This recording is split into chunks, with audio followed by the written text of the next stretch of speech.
अरे देवा! कसा अर्थाचा अनर्थ होतो बघा ना.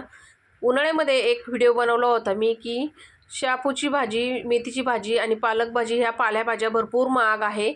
त्याच्यामुळं मला मेसच्या मुलींना द्यायला परवडत नाही. तर लगेच त्याच्यावर कमेंट यायला लागल्या, की तुम्हाला मग परवडत नाही तर तुम्ही डब्बे कशाला देता आणि पैसे घेता तर मग पालेभाज्या द्यायला काय प्रॉब्लेम आहे?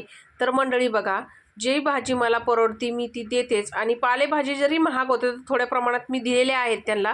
प्रत्येक वेळेस मी काय कडधान्य वगैरे त्यांना दिलेलं नाही आहे. ज्यावेळेस मला परवडेल त्यावेळेस मी भाजी देत असते पालेभाजी. तर अर्थाचा अनर्थ करून घेऊ नका आणि वाईट साईड काय बोलू नका. तर चला असो, ज्याचे त्याचे विचार असतात. तर आज मस्त अशी शापू भाजी बनवलेली आहे. तर मस्त शापू भाजी स्वच्छ धुवून घेतली, चरा चिरून घेतली. कढईमध्ये तेल गरम करून त्याच्यामध्ये लसूण मिरचीची फोडणी दिली. शापूची भाजी त्याच्यामध्ये टाकली, वाफळून घेतली चांगली. नंतर स्वच्छ धुवून घेतलेली मुगाची डाळ टाकली आणि मस्त अशी वाफळून आपली इथं शापूची भाजी तयार झाली मंडळी. या खायला तुम्ही पण. धन्यवाद.